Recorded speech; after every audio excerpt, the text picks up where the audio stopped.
저 말씀 잠깐 전하기 전에 혹시 결단 찬양으로 빛으로 비추시네 가능할까요? 미안합니다. 갑자기. 근데 자막도 괜찮아요? 결단으로 빛으로 비추시네 혹시 될까요? 네, 고맙습니다. 네, 이제 말씀 나누겠습니다. 오늘 말씀을 준비하면서 문득 이런 생각이 들었습니다. 그리스도인들이 가장 부러워하는 성경 인물이 누구일까? 라고 생각이 들어서 AI를 좀 빌렸습니다. 그래서 검색을 해보니까 이런 대답이 나왔어요. 첫 번째, 솔로몬입니다. 왜냐하면 전무후무 다 가져본 사람, 그러니까 지혜, 재력, 권력, 심지어 여러분 많은 궁녀들까지도 많은 부인을 뒀던 그런 왕이죠. 두 번째는 아브라함이었습니다. 아브라함은 축복의 근원이자 당대 큰 부자였기 때문에 이 아브라함을 사람들이 부러워하는 성경 인물 중 한 명으로 꼽는다라고 답을 해주더라고요. 그리고 세 번째로는 예수님을 낳고 키운 어머니 마리아. 네 번째는 실수에도 끝까지 사랑받았던 예수님의 제자인 베드로. 이렇게 대답을 하더라고요. 그리고 그 밑에 이제 여담으로 몇 가지 더 몇몇 사람이 소개되었는데요. 걱정 없고 돈 벌 필요 없고 완벽한 워라밸을 누렸던 타락전의 아담. 공감이 되시나요? 그리고 농담 반 진담 반으로 그리스도인들이 가장 부러워하는 인물, 평생 제멋대로 살다가 죽기 직전에 구원을 받은 사람, 예수님과 함께 이 십자가에 매달렸던 이 한평 강도를 이야기를 했습니다. 저는 이 강도를 종종 이야기를 했는데 오늘도 좀 잠깐 나누고 싶은데요. 여러분, 그러면 왜 이 강도를 그리스도인들이 부러워할까요? 마음대로 살다가 마지막에 이 구원까지 얻고 싶어서, 천국 가고 싶어서. 그러니까 이런 거겠죠. 죄와 싸우는 과정은 너무 싫은 거예요. 죄와 싸우지 않고 마지막에 마음대로 살다가 구원받고 천국 가는 것, 이 삶을 아마 은연중에 그리스도인들이 바라지 않을까, 그런 생각이 들었습니다. 여러분은 어떠십니까? 이 중에 좀 혹시 해당되는 사람들이 있나요? 근데 가만히 보면 좀 그런 것 같아요. 타락전 아담, 죽기 전에 구원받은 강도, 다들 이 죄와 싸우는 그 문제들을 좀 피하고 싶어하는 아마 그런 마음들이 그리스도인들 안에 있지 않을까 생각이 됩니다. 저도 한때는 이 강도가 너무 부러웠습니다. 하나님이라는 존재가요, 그리고 그분의 말씀이 저에게는 그냥 고통 그 자체로 다가올 때가 있었습니다. 그러니까 떠오를 때마다 하나님이 인식되고 말씀이 제 삶 가운데 떠오를 때마다 어떤 모습이 있냐면 늘 제 죄를 정죄하는 것 같았어요. 그러니까 그분 자체가 한편으로는 괴로움, 그냥 그 자체였던 순간이 있었습니다. 그때마다 이런 생각이 들었어요. 조금만 늦게 예수님을 믿었더라면 어땠을까? 조금만 더 마음대로 살다가, 그러면 신앙적 죄책감도 느끼지 않고 좀 더 놀고 싶은 거 놀고 좀 더 방해받지 않고 살다가 구원받으면 좋았지 않았을까라는 생각이 들었습니다. 당시에는요, 그 정죄감이 저에겐 굉장히 극심히 컸습니다. 그래서 잠에서 깨서 눈을 뜨기 시작함부터요, 그냥 그 자체가 외로움, 우울감이었어요. 그러니까 모든 삶이 다 제 같았고, 심지어 숨을 쉬는 그 모습조차도 문제가 있는 것 같이 느껴졌었습니다. 그러니까 여러분, 계속 내가는 실패자고 나는 되게 한심한 사람이고 바꿀 수 없는, 변화되지 않는 사람이라는 그 인식이 계속 들어오니까요, 사람이 우울해지더라고요. 이 우울감을 벗어나기 위해서는 간단합니다. 내가 죄된 모습들을 버려야 되는데 여기서부터 문제가 찾아오더라고요. 이 문제를 어떻게 벗어나야 될지를 모르겠습니다. 물론 성경이 뭘 이야기하는지는 알았어요. 여러분, 죄의 문제에서 해결받는 법 누굽니까? 예수 그리스도를 믿는 것, 그리고 회개하는 것 아는데요, 적용이 하나도 안 되더라고요. 믿는 것 같은데 바뀌지 않고, 회개하고 싶은데 돌이켜지지가 않더라고요, 삶이. 그러니까 예수님은 죄에서 이기셨다고 하는데 그분이 도대체 나와 무슨 상관이 있는지, 성경의 내용이 하나도 적용되지 않고, 배운 것들이 적용되지 않고, 제 삶에 아무런 유익으로 다가오지를 못했습니다. 이게 안 되다 보니까요, 결국 한 가지 방법을 택하더라고요. 뭐냐면 우울감을 제거할 수 없다면 우울감을 잊을 어떠한 그 쾌락을 찾자, 이게 해답이었습니다. 그래서 마음껏 그냥 누렸습니다. 그때만큼은요 그 우울감이 없더라고요. 이 정죄감부터 자유가 아니라 잊혀짐을 당할 수 있겠더라고요. 근데 물론 그 놀이 모든 그 쾌락의 그 순간들이 끝나면 다시 더 우울해지고 더 괴롭고, 그러면 다시 또 그 쾌락을 찾아가고, 이게 마치 다람쥐 쳇바퀴처럼 반복되는 삶이었던 것 같습니다. 근데 달리 방법이 없었어요. 어쩔 수 없으니까 그냥 그저 이 잠깐의 우울함을 벗어낼 수 있는, 정죄감을 벗어낼 수 있는 제가 찾은 최고의 방법은 쾌락이었기 때문에 그것만 찾을 수밖에 없었습니다.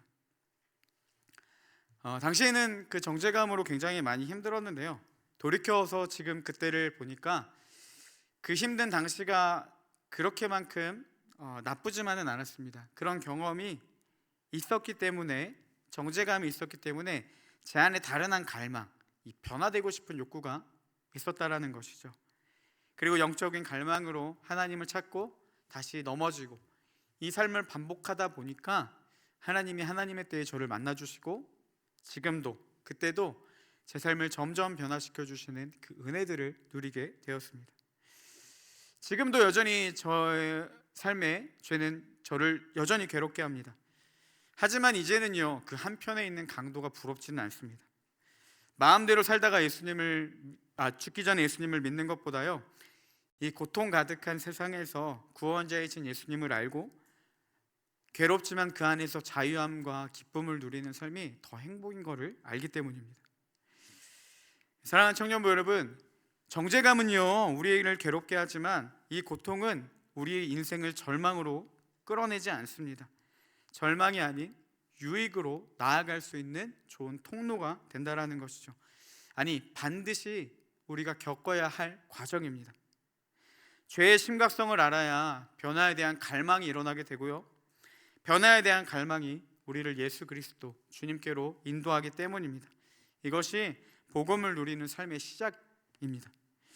오늘 말씀에 바울은요 이런 과정들을 잘 이야기를 해주고 있습니다. 그래서 오늘은 신앙의 이 4가지 단계를 이 본문을 통해서 좀 살펴보려고 합니다.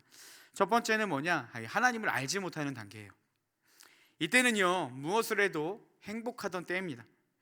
도덕적 양심에 따른 가책을 느끼기는 하지만, 우리가 범법 행위를 할 때 거기에 대한 죄책감을 느끼기는 하지만, 성경이 말하는 죄에 대해서는요 누구보다 자유롭게 살아가는 그 때를 이야기를 합니다. 왜냐하면 이 분별력이 없기 때문이죠.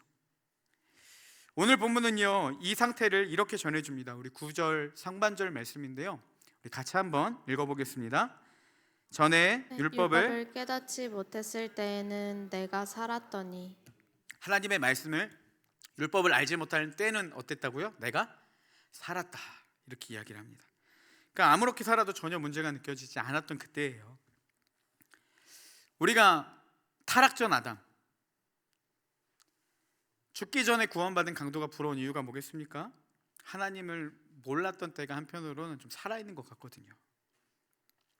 그래서 이 첫 번째는 이 하나님을 알지 못하는, 하나님의 말씀을 알지 못하는 단계입니다. 그러면 이제 두 번째 여정 뭐냐? 두 번째는요 하나님을 의식하는 단계입니다. 하나님이라는 존재를 알게 되고 말씀이 알게 되면서 내 삶의 많은 부분에 이 죄가 있었음을 깨닫게 됩니다. 하나님이 원하시는 모습과 내 삶의 모습이 다른 것을 알게 되죠. 그래서 이 7절 말씀에도 이렇게 기록되어 있습니다. 우리 7절인데요 함께 읽겠습니다.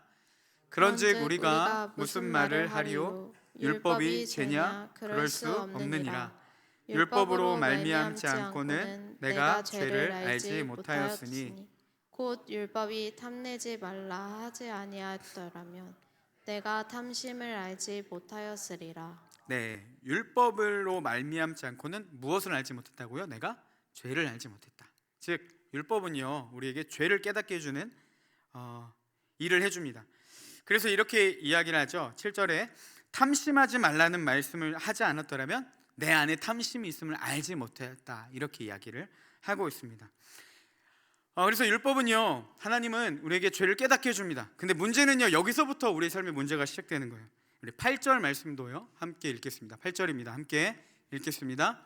그러나 죄가 기회를 타서 계명으로 말미암아 내 속에서 온갖 탐심을 이루었나니, 이는 율법이 없으면 죄가 죽은 것임이라.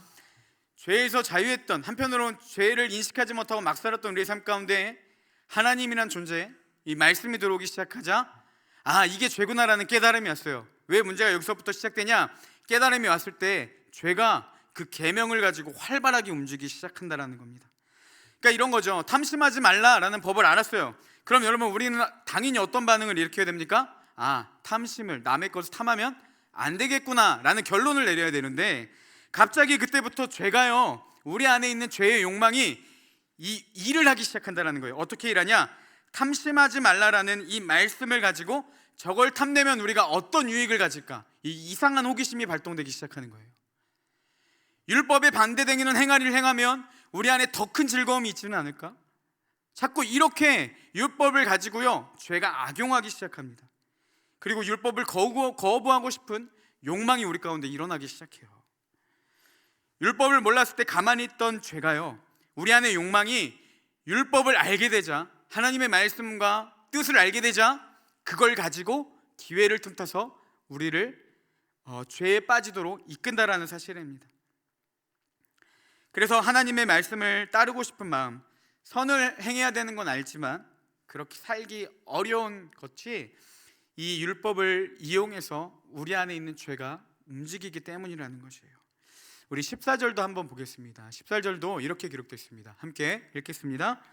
우리가 율법은 신령한 줄 알거니와 나는 육신에 속하여 죄 아래에 팔렸도다. 네, 이 세 번역 성경은 이렇게 했어요. 나는 육정에 매인 존재다. 그래서 죄 아래 팔린 몸입니다 라고 합니다. 그러니까 하나님의 말씀은 있지만 우리가 그대로 따르지 못하는 이유가 뭐겠습니까? 그것에 반대되는 죄의 그 노력 가운데 우리가 유혹에 빠지는 이유가 뭐겠습니까? 우리는 육정에 매인 존재이고 죄에 팔린 몸이기 때문에 하나님이 아닌 이 죄의 유혹을 따라갈 수밖에 없는 존재라는 거예요. 말씀을 알수록, 하나님의 뜻을 깨달을수록 우리 안에 죄가 더 활발하게 움직이게 되고, 결국 말씀을 지키지 못하는 우리의 모습을 보면서 우리가 주어지는 건 뭐겠습니까? 이 정죄감, 죄책감, 이 영적 무기력감이, 그리고 자기 혐오가 나타나기 시작하는 겁니다. 그래서 깊은 정죄감에 빠지게 되죠. 그리스도인들이 타락 전 아담을 부러워하고 한편 강도를 부러워하는 이유가 뭐겠습니까? 이 죄의 문제 때문이라는 거예요. 그래서 신앙의 여정 세 번째는 뭐냐? 이 정죄감으로 인한 괴로움을 겪는 단계입니다. 하나님의 뜻대로 살고 싶어요. 죄의 유혹에서 벗어나고 싶어서 가진 노력을 합니다. 근데 그 삶이 우리가 마음먹은 대로 되지가 않죠. 여러분, 마치 이 늪에 빠진 사람이 벗어나기 위해 허둥대면 허둥댈수록 더 깊이 그 늪에 빠지는 것처럼, 우리가 죄에서 벗어나려고 발버둥을 치면 칠수록 여러분 더 깊이 빠져서 나오지 못하는 우리의 현실을 보게 된다는 겁니다. 그래서 바울도요 이렇게 고백했습니다. 우리 15절 말씀인데 15절 함께 볼까요? 네, 함께 읽겠습니다. 내가 행하는 것을 내가 알지 못하노니 곧 내가 원하는 것은 행하지 아니하고 도리어 미워하는 것을 행함이라. 여러분, 이방인의 사도로서 평생 복음을 위해 살아갔던 사람, 그리고 많은 교회를 세우고 평생 예수 그리스도를 전했던 바울이도요 뭐라고 이야기를 하냐면, 내가 이상한데요, 내가 왜 이렇게 행동하는지 모르겠대요. 어떤 행동입니까? 내가 원하는 것은 하나님의 말씀을 따르는 건데 내가 원하는 것은 행하지 않고 내가 원하지 않는 것만 행하는 내 모습이 나조차도 이해되지 않는다는 겁니다. 이후로 바울은요 이런 죄의 갈등을 반복적으로 이야기합니다. 그리고 죄를 지으며 살았던 자신의 모습을 끊임없이 이야기를 해주고 있어요. 그게 24절까지 나타나는데요, 이제 24절에서 이 죄가 얼마나 괴로운지, 자꾸 내 마음은 하나님의 법을 즐거워하는데 내 마음의 다른 법이 자꾸 죄의 유혹을 따라가게 만드는 그 자신의 한계를 보면서요 이렇게 절규합니다. 우리 24절 말씀도 함께 읽겠습니다. 오라 나는 곤고한 사람이로다. 이 사망의 몸에서 누가 나를 건져내랴. 벗어나고 싶은데 벗어나지 못하고 하나님을 잘 믿고 싶은데 따라가지 못하는 자신의 모습을 자신도 이해되지 않아서 괴로워하고 절망하며 계속해서 그 상태를 이야기하다가요 절규하는 거예요. 오라 나는 곤고한 사람이로다. 이 사망의 법에서 도대체 누가 나를 건져내겠냐. 여러분, 이 바울의 고백이 너무나도 공감되고 한편으로 좀 치근히 여겨지지 않습니까? 이 남일처럼 여겨지지 않지 않나요?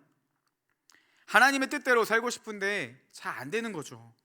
정말 죄를 짓고 싶지 않은데 그 연극의 한 장면의 주인공처럼 우리도 정말 멋있게 살아보고 싶은데 그의 생각처럼 되지가 않는 거예요. 노력하면 노력할수록, 다짐하고 다짐할수록 오히려 삶이 꼬여져 가는 것만 느낄 뿐입니다. 그러면 우리도 바울처럼 이렇게 절규하게 되겠죠. 오라 나는 공고한 사람이로다. 이 사망의 몸에서 누가 나를 건져내랴. 여러분, 여기에 중요한 게 있는데요, 우리는 이 상태를 그냥 안타까워하며 보낼 게 아니라요, 반드시 바울처럼 우리도 이 죄의 문제를 가지고 절규해야 된다는 사실입니다. 오라 나는 공고한 사람이로다. 우리가 철저한 죄인이며 이 죄로부터 벗어날 수 없는, 이 정말 나의 그 말로 다 표현할 수 없는 이 안타까운 현실을 우리가 인식하고 인정할 수 있어야 된다는 거예요. 이것이 신앙의 중요한, 반드시 겪어야 할 과정이기 때문입니다. 여러분, 대부분의 사람들은요, 심지어 그리스도인들도 자신이 죄인이라는 것을 인정하기를 싫어합니다. 자기의 죄를 인정하는 것이 부끄럽기도 하고요, 문제가 있다는 사실을 인정하기 싫기도 하고, 마치 나는 믿음이 있다고 생각했는데 믿음이 없었다라는 현실을 받아들이기가 쉽지 않기 때문이죠. 그래서요, 우리는 대부분 두 가지로 죄를 축소시킵니다. 첫 번째는 뭐냐? 자신의 죄를 축소하는데 이렇게 하는 거예요. 나는 그런 사람이 아니야. 나는 예배도 잘 드리고 성경도 많이 읽고 기도도 해. 죄가 있지만, 물론 내가 여전히 죄를 짓고 있지만 그 정도로 심각한 상태는 아니야. 이렇게 자신의 죄의 모습을 자꾸 죄를 축소시켜버려요. 그리고 가볍게 대합니다. 그 또 하나는요, 자신이 자신의 상태를 바꿀 수 있다라고 착각하며 살아가요. 그래, 내가 이렇게 살았지만 이제는 달라질 거야. 내일부터는 이렇게 살아야지. 자기가 다짐하고 마음 먹으면요, 나는 하나님의 뜻대로 살 수 있다라고 단단히 착각하며 살아가요. 죄를 이길 수 있는 능력이 내 안에 있다라고 생각을 하죠. 그렇게 그냥 이 죄의 문제를 매일매일 넘겨버립니다. 여러분, 이 외에도 어떤 방법으로든요, 우리 안에 죄의 문제가 나타났을 때 죄를 가볍게 여기고 넘겨버리면 안 된다는 거예요. 그거를 인정할 수 있어야 된다는 겁니다. 오라 나는 공고한 사람이로다. 죄의 심각성을 깨닫고 바울처럼 절규할 수 있어야 된다는 거죠. 그래야 우리는 이 신앙의 다음 스텝을 밟을 수 있다는 겁니다. 오라 나는 공고한 사람이로다. 이 절규가 바울의 다음 고백으로 이어지게 만들었어요. 무엇입니까? 이 사망의 몸에서 누가 나를 건져내랴. 이 사망의 몸에서 도대체 누가 나를 건져내랴. 자신이 죄인임을 깨닫고 그 깊은 절규가요, 나를 죄로부터 구원해 줄 구원자를 찾게 만든다는 겁니다. 사망의 몸에서 건질 자가 누구랴? 누구겠습니까? 바로 우리가 믿는 예수 그리스도. 죄의 심각성을 아는 사람이요, 예수 그리스도를 찾게 만든다는 사실이에요. 어제 청년들과 이제 제자반 모임을 하는데 그 책에 이런 내용이 있었습니다. 이 마틴 로이드 존스 목사님이라고 이제 설교를 굉장히 잘하는, 그렇게 유명한 대가이신 목사님인데, 이분의 이 영적 침체에 삽입된 글인데요, 이런 내용이 있습니다. 한번 자막 보여주시겠어요? 네, 자, 한번 보세요. 역설적으로 들리겠지만 진정한 기독교의 기쁨을 알기 전에 당신은 먼저 비참해져야 한다. 비참한 기독교인의 진짜 문제는 그가 죄의 확신으로 인한 참된 비참함을 경험한 적이 없다는 것이다. 그는 기쁨에 이르기 위한 중요한 예비 단계를 건너뛰고 말았다. 이 얘기입니다. 벗어날 수 없는 죄의 문제가 있음을 인정하는 이 정직한 고통이 우리 가운데 있어야 된다는 거예요. 죄로 인한 심각한 자신의 상태를 우리가 알고 그로 인해서 먼저 비참해져야 한다는 겁니다. 그래야 이 우리를 죄로부터 구원한 예수 그리스도, 그분이 갈망하게 되는 것이고요, 그분으로 인한 복음의 기쁨의 여정을 걸어갈 수가 있다는 거예요. 하지만 반대로요, 자신이 얼마나 큰 죄인인지 비참함을 알지 못하는 사람들은 복음의 기쁨을 알지 못해요. 예수 그리스도가 절실하지 않기 때문이죠. 그래서 이런 사람들을 로이드 존스 목사님은 어떻게 비유했냐? 비참한 기독교인이다라고 비유했습니다. 복음의 감격을 알지 못하고 복음의 기쁨을 누리지 못하며 살아가는 이 비참한 그리스도인, 자신이 얼마나 죄인인지를 깨닫지 못하는 사람들이 비참한 그리스도인이다, 이렇게 이야기를 하며 복음의 기쁨을 누리기 위한 중요한 예비 단계를 그 사람은 그냥 뛰어넘고 말았다라고 표현하고 있어요.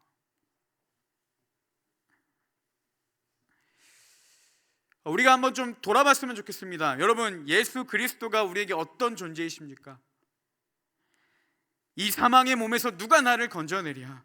나를 건져주실 구원자, 정말 이 사망의 몸에서 누가 나를 건져내랴? 갈등하고 고민하면서 간절히 찾았던 예수 그리스도, 바울과 같은 고백으로 주님은 우리에게 다가오냐는 사실이죠. 원하지 않는 죄를 행하며 변하지 않는 비참한 나를 도대체 누가 건질 수 있겠는가? 우리도 바울처럼 자신의 죄인된 모습에 비참해하고 절규하며 간절한 마음으로 예수 그리스도를 찾아야 된다는 사실입니다. 여러분, 예수님을 믿는 사람이 예수님을 찾는 게 아닙니다. 예수님을 필요로 하는 자가 예수님을 찾는 거예요. 예수님을 아는 자가 예수님을 찾는 게 아니라 예수님이 왜 내 삶에 필요한지를 아는 자가 간절히 찾는 거예요. 자신의 영적 비참함을 알고 내가 정말 누구도 용서할 수 없고 받아들일 수 없는 죄인이라는 비참함을 깨닫는 사람이요, 이 사망의 몸에서 누가 나를 건져내랴? 우리의 유일한 소망 되시고 구원자 되시는 예수 그리스도를 간절히 찾게 되는 겁니다. 그리고 결국 이 죄로 인한 절망과 우리의 영혼의 구원자를 향한 간절함은요, 우리를 복음의 기쁨과 감격으로 인도한다라는 사실이에요. 바울이 24절까지요, 오라 나는 공고한 사람이로다, 이 사망의 몸에서 누가 나를 건져내랴? 그는 간절함으로 자신의 이 영혼의 죄의 문제에서 해결할 구원자를 찾자 25절에 이렇게 고백하고 있습니다. 그 놀라운 은혜를 고백하는데요, 이게 신앙의 네 번째 여정입니다. 간절히 찾는 자들은 누구냐? 예수 그리스도를 구원자로 믿고 찾고 믿는 단계라는 거예요. 우리 25절 말씀을요 함께 보겠습니다. 우리 함께 읽겠습니다. 우리 주 예수 그리스도로 말미암아 하나님께 감사하리로다. 그런즉 내 자신이 마음으로는 하나님의 법을, 육신으로는 죄의 법을 섬기노라. 네, 이 개역개정 성경은요, 우리 주 예수 그리스도로 말미암아 하나님께 감사하리로다라고 했는데요, 이 세번역과 현대인의 성경은 어떤 표현이 더 있냐면요, 우리 주 예수 그리스도를 통해 나를 건져주신 하나님, 그러니까 나를 구원해 주신 하나님께 내가 감사합니다라고 합니다. 즉 우리가 예수 그리스도로 인해서 감사합니다, 나를 구원해 주심으로 감사합니다, 이런 표현이죠. 죄에 대한 절규와 구원자를 향한 갈망이요, 결국 자신을 이 죄의 문제에서 해결해 주실 예수 그리스도를 만나는 귀한 축복의 통로가 되었다라는 사실입니다. 그리고 하나님께 감사를 드리는 이 바울의 모습을 볼 수가 있죠. 그럼 보다 구체적으로 보겠습니다. 그러면 이제 바울이요, 어떻게 감사함을 이야기를 하냐? 우리 주 예수 그리스도로 말미암아 하나님께 감사하리로다. 자, 그 감사의 내용이 그 뒤에 있는데 뭐라고 하냐면요, 그런즉 내 자신이 마음으로는 하나님의 법을, 육신으로는 죄의 법을 섬기노라. 이게 감사하대요. 여러분 좀 이상하지 않습니까? 내가 마음으로는 하나님의 법을, 내 육신으로는 죄의 법을 섬기노라. 이게 하나님께 감사한대요. 그러면 다시 한번 돌아볼게요. 여러분, 바울이 지금까지 계속 24절까지 절규했던 자신의 모습 상태가 뭐였습니까? 마음으로는 하나님의 법을 원하는데 육신은 죄를 따르는 모습. 자, 이게 바울이 그토록 고통스러워했던 문제 아니었습니까? 근데 지금 예수 그리스도를 믿음으로 구원받음으로 감사했어요. 뭘 감사해요? 마음으로는 하나님의 법을, 육신으로는 죄의 법을 섬기는 것을. 자신을 고통스럽게 만들었던 그게요, 감사의 제목으로 바뀌게 되었습니다. 여러분 한번 생각해 보세요. 그럼 바울이 예수 그리스도로 인한 구원을 감사했어요. 그럼 다시 자기가 죄를 짓지 않기 때문에 감사했던 걸까요? 아니면 구원받았으면 다시 죄를 짓지 말아야 되는 게 아닙니까? 적어도 자기가 고민했던 그 문제로부터는 자유함을 누려야 되는 게 아닌가요? 그러면 바울이 다시 죄를 짓지 않았습니까? 그래서 감사했나요? 아니죠. 여전히 그 안에 끊임없는 죄의 유혹들이 있었을 거예요. 죄의 괴로움은 여전히 해결되지 않는 것 같은데 바울이 도대체 그럼 뭐를 감사했냐는 거죠. 여러분, 여기에 중요한 게 있습니다. 그리고 이걸 꼭 기억하셨으면 좋겠어요. 바울이 그토록 자신을 괴롭게 만들었던 그 문제가 예수 그리스도로 인해 감사함으로 고백할 수 있는 이유가 무엇이냐? 이제는 내 상태가 나의 구원을 결정짓지 않는다라는 거예요. 다시요. 이제는 내 상태가 나의 구원을 결정짓지 않는다라는 거예요. 내 상태가 죄에 대한 괴로움이었는데 예수 그리스도를 알게 되니까 내 상태와 상관없이 나를 건져주신 주님으로 인해서 감사함으로 바뀌게 되었다는 겁니다. 여전히 우리의 마음은 하나님의 법을 원하지만요, 우리의 육신은 죄를 따라가며 죄를 지으며 살아가는 그 욕구에 끊임없이 괴롭힘을 당합니다. 하지만 예수 그리스도를 믿음으로 더 이상 이 부분은 내 문제가 되지 않는다는 거예요. 우리를 사랑하신 예수 그리스도가 내가 어떤 상태든, 내가 어떤 일을 하든, 내가 어떠한 모습을 가지고 있든 상관없이 내 모든 죄의 문제를 해결해 주셨기 때문입니다. 바울은 여전히 죄를 짓지만 예수 그리스도로 인해 자유함을 누릴 수 있음에 감사한 거예요. 내가 여전히 죄를 짓지만 그 죄가 내가 심판에 이른다라고 정죄감을 줬을 때는 괴로웠는데, 이제 그런 모습에도 나를 위해 구원하신 예수 그리스도를 알게 되자 그 모습까지도 감사할 수 있는 거예요.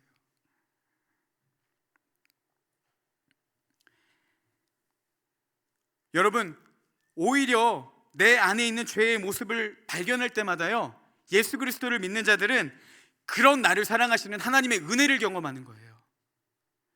이전까지 그게 너는 못된 사람이야, 야 네가 그런데 어떻게 변화시킬 수 있어? 라는 정죄감이 괴롭혔다면, 예수 그리스도를 믿는 자는 그게 아니라요, 이런 나를 위해 죽으신 예수님, 이런 나까지 사랑하신 예수 그리스도의 사랑을 발견해야 된다는 거예요. 그러니까 똑같은 고백인데 예수 그리스도를 대입하자 바울이 감사함으로 바뀔 수 있었던 이유가 무엇이겠습니까?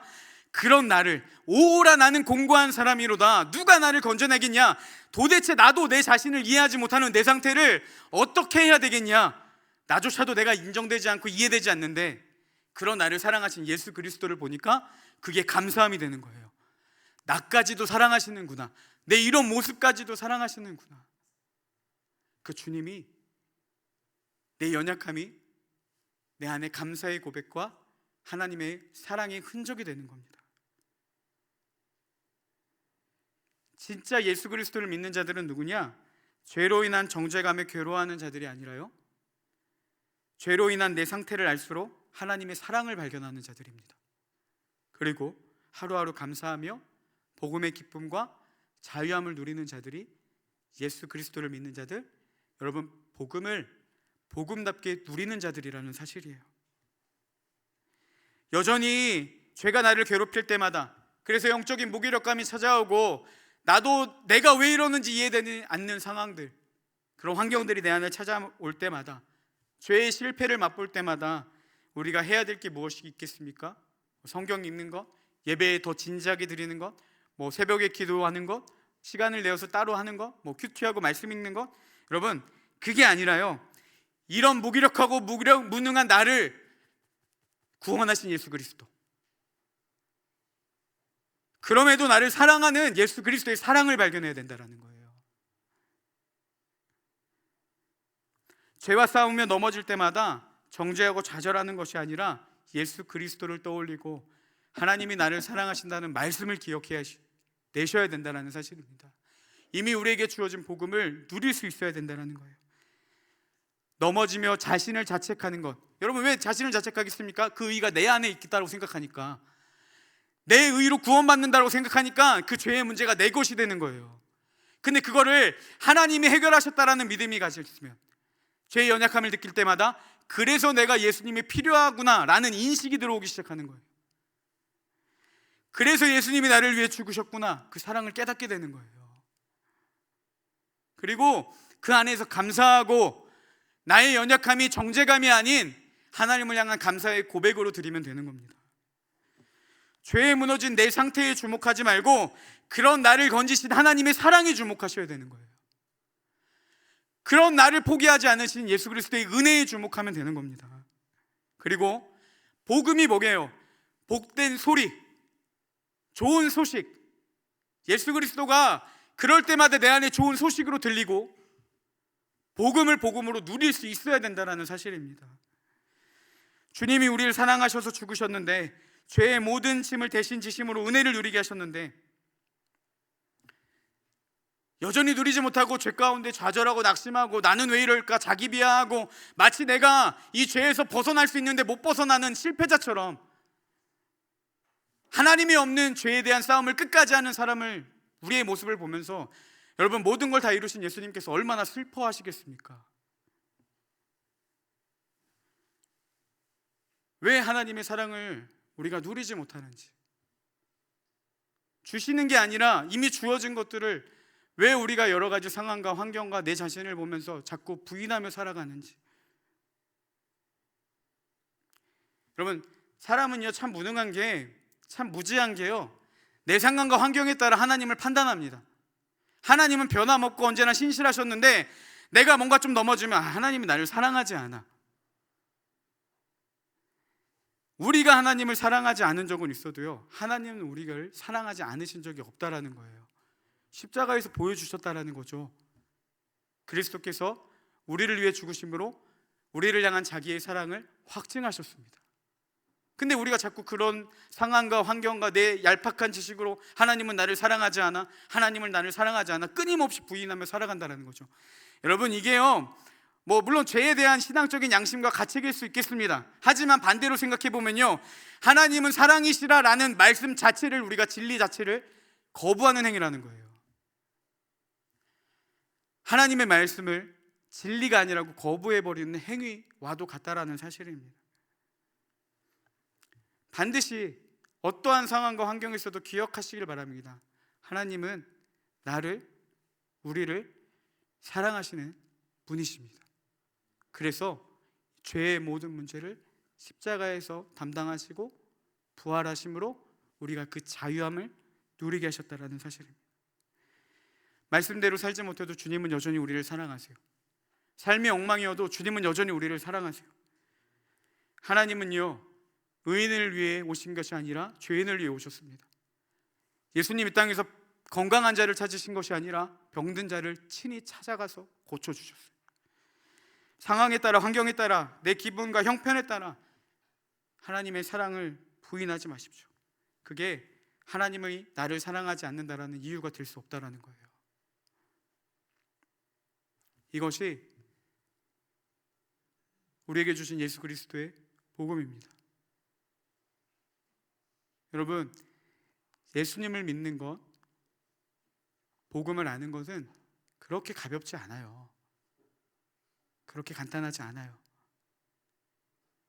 세가족, 2주 교육, 5주 교육 그걸로 끝나야 할 문제가 아니라요, 우리가 삶에서 날마다 발견해야 되는 거예요. 죄책감과 절망을 맛보면서 그 안에서 예수님이 어떤 분인지를 발견하고 그분이 나를 어떻게 자유하게 하셨는지, 어떻게 사랑하시는지, 그분을 누릴 수 있는 것, 이게 복음입니다.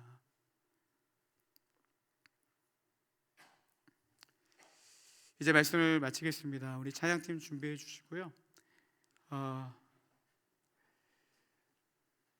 여러분 꼭 기억하셨으면 좋겠습니다. 그럴듯한 말로 사단은요, 날마다 이 하나님의 성품 자체와 예수 그리스도의 은혜를 싸구려 취급하게 만들어요. 그때마다 여러분, 우리가 다른 사람에게 쉽게 이야기했던 그 예수님의 사랑, 정죄감에 빠져 절망하는 지체들에게 괜찮아, 하나님 너 사랑하고 다 용서하셔라고 했던 그 사랑을요, 똑같이 대입해 보세요. 주님 그런 분이십니다. 다 주셨는데 누리지 못하는 그 아버지의 마음이 얼마나 슬프겠습니까? 진수성찬을 모두 다 줬는데 밥만 먹고 돌아가는 아들이 얼마나 안타깝겠어요. 주셔야 될 게 아니라 주신 걸 누릴 줄 알아야 됩니다. 정죄감에 괴로우십니까? 삶이 변화되지 않아서 고통 중에 있으세요? 그러면 우리 안에 뭐가 바뀐다고 삶이 변화되고 우리가 조금 노력하면 말씀대로 살아갈 수 있는 능력 자체가 있는 줄 아십니까? 그거는 유일한 우리의 구원자 되신 예수 그리스도께 있는 거예요. 그리고 그분의 사랑이 반드시 우리를 변화시켜 주실 것입니다. 우리가 해야 될 건 뭐예요? 그것을 믿는 것. 환경이 아니라고 했을 때 아니야, 주님 나를 위해 죽으시고 나를 사랑하셔, 믿는 것. 정죄감이 몰려오고 내 자신이 너무나도 싫어질 때 믿는 것. 주님 이거 요구하시는 거예요. 복음은 예수 그리스도를 믿는 거예요. 믿는 거. 행하는 게 아니라, 바뀌는 게 아니라, 변화시키는 게 아니라 믿는 거예요.